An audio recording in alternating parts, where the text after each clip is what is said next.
भारत में सबसे बड़ा, छोटा, लंबा ट्रिक के माध्यम से इसको हम सवाल का जवाब करते हैं।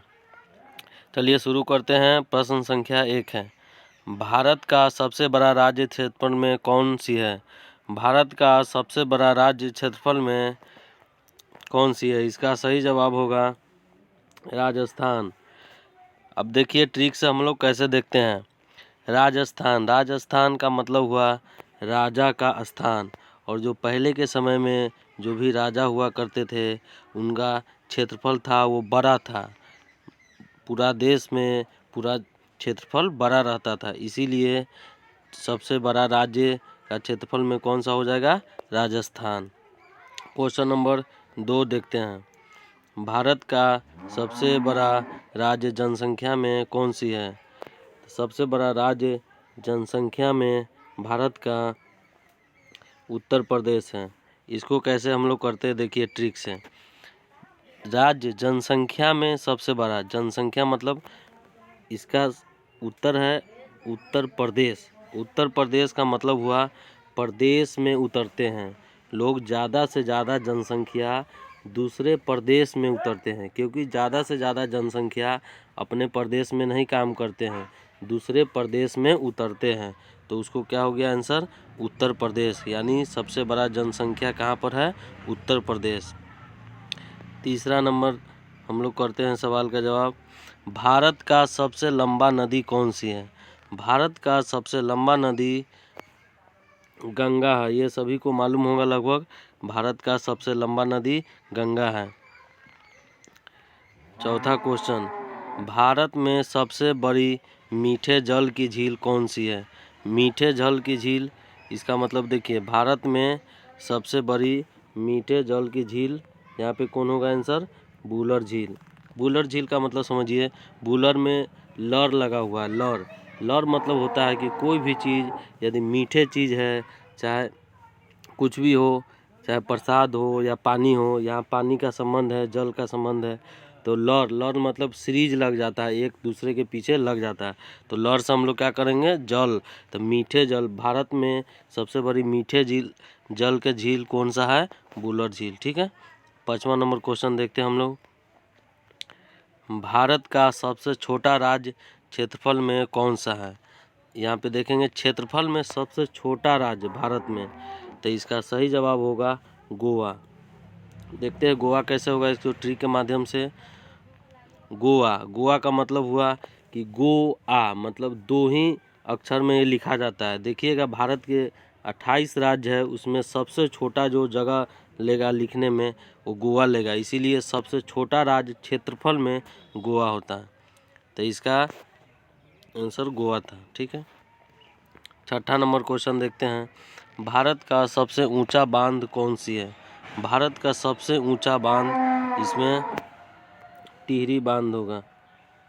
ऑप्शन नंबर बी, भारत का सबसे ऊंचा बांध टिहरी बांध होगा, क्योंकि आप ABCD में देखिएगा टिहरी बांध, टी और टी अपने आप में एक ऊंचा शब्द है, और उसके बाद जो भी बांध यदि बनता है तो दोनों तरफ मिट्टी रहता है और बीच में जो खाली जगह रहता है उसमें बांध बनाया जाता है। ट्रिक के माध्यम से याद करा रहे हैं। तो इसीलिए सबसे ऊंचा बांध क्या हो जाएगा? टिहरी बांध। इसमें अल्फ़ाबेटिकल टी भी आता है और दोनों तरफ मिट्टी या दोनों तरफ रोड रहता है, बीच में टी आकार का बांध रहता है, इसीलिए भारत का सबसे ऊंचा बांध टिहरी बांध। ठीक है। हम लोग 7 नंबर क्वेश्चन देखेंगे। सबसे लंबी सड़क सुरंग कौन सा है? सबसे लंबी सड़क सुरंग, भारत का जो सबसे लंबी सड़क सुरंग है वो कौन सा है? तो इसका सही जवाब होगा ऑप्शन नंबर ए, श्याम प्रसाद मुखर्जी सुरंग। अब देखिए सुरंग जो होता है, इसको ट्रिक के माध्यम से देखते हैं हम लोग।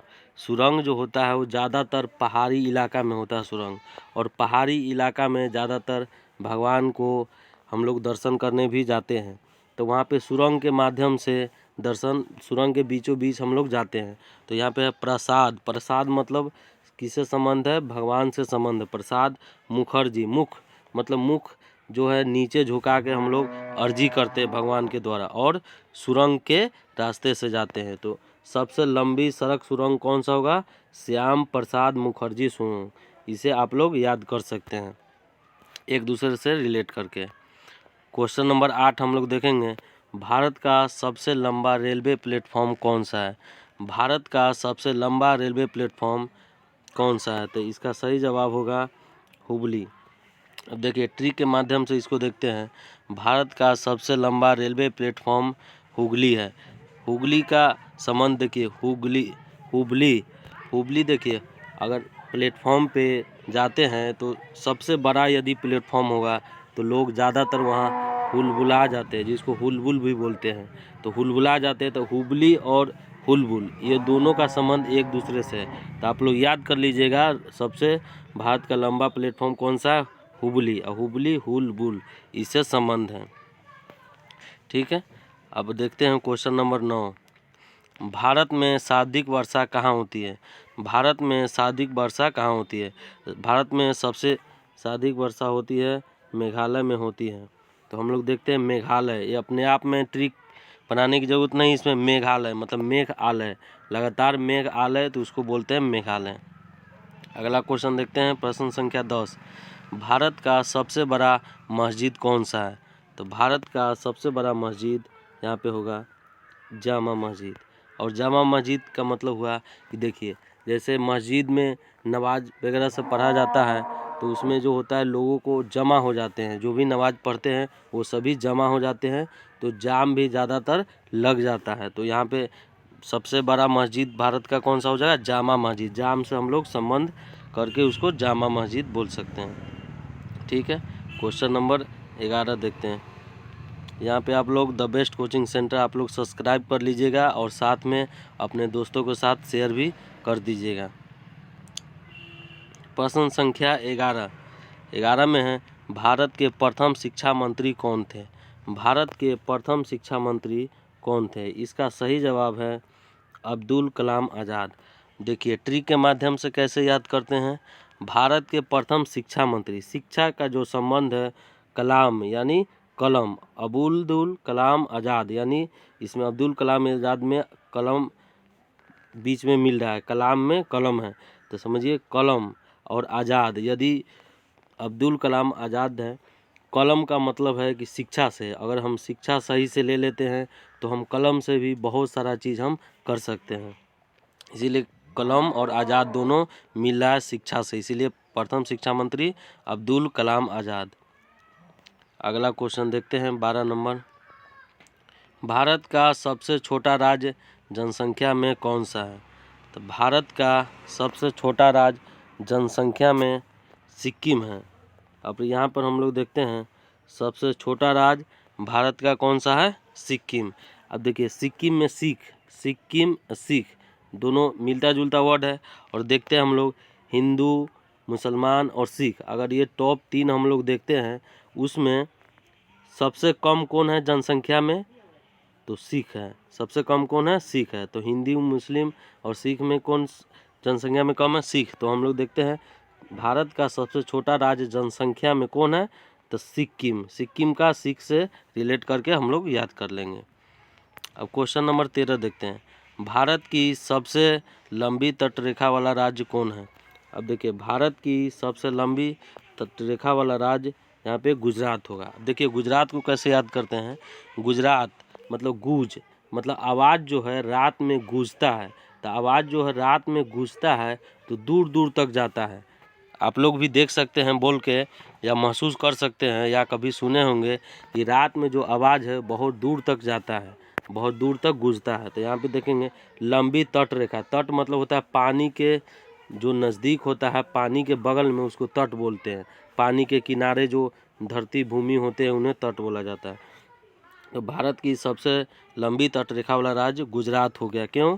क्योंकि गूंजता है, क्या रात में आवाज़ गूंजता है, तो उसी को तटरेखा वाला राज्य गुजरात हो गया। अगला क्वेश्चन हम लोग देखते हैं 14 नंबर क्वेश्चन देखते हैं, भारत की सबसे लंबी सड़क कौन सी है? अब देखिए भारत में सबसे लंबी सड़क कौन सी है? तो इसका सही जवाब होगा option number C, Grand Trunk Road. इसको कैसे याद करेंगे ट्रिक से? भारत का सबसे लंबी सड़क मतलब सोचिए कि लंबी सड़क जो होता है वो ज़्यादातर लंबी सड़क पे क्या चलती है, ज़्यादा से ज़्यादा गाड़ी क्या चलती है लंबी सड़क पे, ट्रक चलती है, ज़्यादा से ज़्यादा ट्रक चलती है। तो इसीलिए इसमें रिलेट करना है ग्रैंड ट्रंक रोड। तो ट्रंक मतलब ट्रक, और लंबी सड़क, बहुत बड़ी लंबी जो सड़क है उससे ज़्यादातर ट्रक चलती है, जो परिवहन के माध्यम से एक जगह से दूसरे जगह ट्रक के माध्यम से ही ज़्यादातर सामान आता है। इससे रिलेट करके हम लोग याद कर लेंगे। अगला क्वेश्चन देखते हैं, प्रश्न संख्या 15 देखते हैं। भारत की सबसे लंबी सहायक नदी, भारत की सबसे लंबी सहायक नदी यहाँ पे कौन होगा, ऑप्शन नंबर डी, यमुना होगा। देखिए सहायक नदी को कैसे ट्रिक से याद रखेंगे, सहायक नदी मतलब नदी के किनारे अगर जाते हैं तो यदि यमुना में देखिए मुन्ना आता है, यमुना मतलब मुन्ना, और कोई छोटा सा मुन्ना बच्चा जाता है तो उसके लिए एक न एक सहायक रहता है, क्योंकि नदी के किनारे ज़्यादातर कोई भी छोटा मुन्ना जाते हैं बच्चा तो एक न एक साथ में सहायक रहते हैं। तो यहाँ पे याद कर लेंगे उससे संबंध करके, भारत की सबसे लंबी सहायक नदी कौन सी है, यमुना।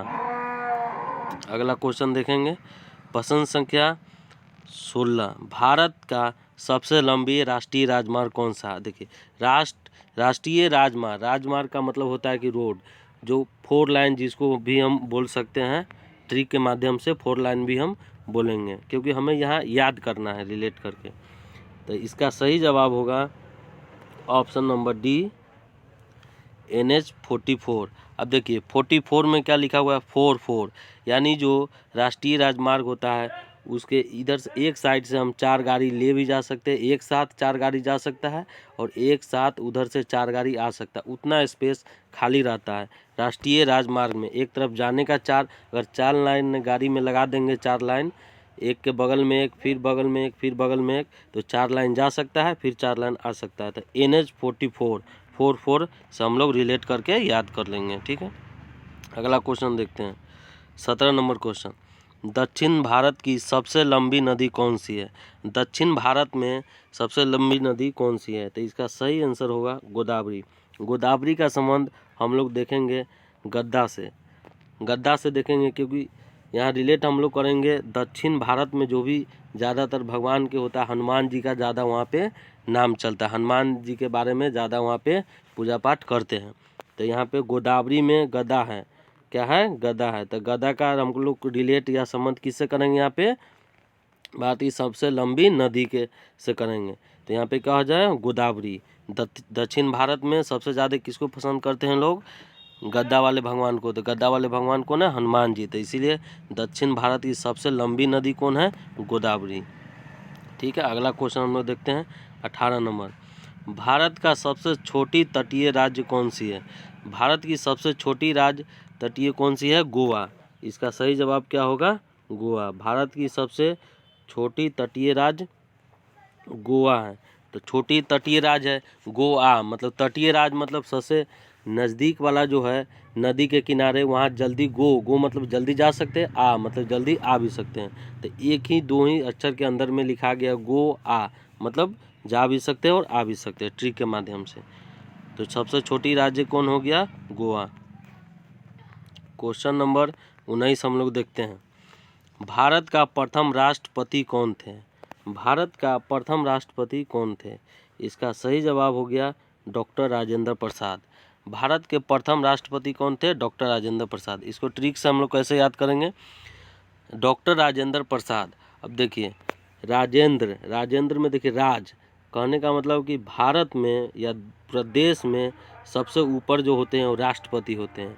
राष्ट्रपति का पद सबसे ऊपर होता है, तो उसको राज्य या राजा भी बोल सकते हैं। जो राज करते हैं अभी के समय में वो सबसे ऊपर होते हैं राष्ट्रपति। इसीलिए प्रथम राष्ट्रपति के नाम के बीच में क्या लगा हुआ, राज्य, मतलब डॉक्टर राजेंद्र प्रसाद। वही जो भी कानून निकालते हैं, जो भी कुछ ऑर्डर करते हैं, उसी को पूरा देश में लागू किया जाता है। इसलिए राजेंद्र प्रसाद मतलब प्रसाद के रूप में लागू किया जाता है। यहाँ पे ट्रिक के माध्यम से हम समझते हैं। अगला क्वेश्चन देखते हैं, प्रश्न संख्या 20, भारत का प्रथम मुख्यमंत्री कौन थी। भारत का प्रथम मुख्यमंत्री कौन थी। इसका सही जवाब होगा सुचेता कृपलानी। यानी भारत के प्रथम मुख्यमंत्री कौन थी, सुचेता कृपलानी। कहने का मतलब आज़ादी के बाद भारत के जो प्रथम मुख्यमंत्री थी सुचेता कृपलानी थी। यानी सुचेत मतलब सचेत रहती है, सुचेता यानी सचेत, सचेत रहती। जो मुख्यमंत्री होते हैं वो कहीं भी मीडिया में हो या न्यूज़ में कहीं भी बोलते हैं तो थोड़ा सचेत होकर बोलते हैं। इसीलिए यहाँ पे ट्रिक के माध्यम से क्या करेंगे याद, भारत के प्रथम मुख्यमंत्री सुचेता कृपलानी। और कृपा करते मतलब न्यूज़ में कहीं भी बोलेंगे तो कृपा आभार के माध्यम से बोलेंगे कि हाँ हम जनता के लिए अच्छा करेंगे। तो सुचेता कृपलानी मतलब कृपा लाते हैं जनता के प्रति। तो भारत के प्रथम मुख्यमंत्री कौन थी, सुचेता कृपलानी, हमको याद कर लेंगे। इसको बार बार यदि हम लोग देखेंगे वीडियो को, बार बार हम लोग क्वेश्चन को देखेंगे तो हमें दिमाग में हमेशा के लिए बैठ जाएगा और लंबे से लंबे समय तक हमें याद रहेगा। अब आप लोग के लिए एक क्वेश्चन दिया गया है कि आज का सवाल आपके लिए, भारत के प्रथम प्रधानमंत्री कौन थे। Option number A Lal Bahadur Shastri, option number B Pandit Jawaharlal Nehru, option number C Bhimrao Ambedkar, option number D Narendra Modi. इनमें से जो सही जवाब होगा वो आप लोग कमेंट में लिख दीजिएगा इनका सही जवाब क्या है। और द बेस्ट कोचिंग सेंटर को आप लोग लाइक कीजिएगा, चैनल को सब्सक्राइब कीजिएगा और दोस्तों के साथ शेयर कीजिएगा। Thank you.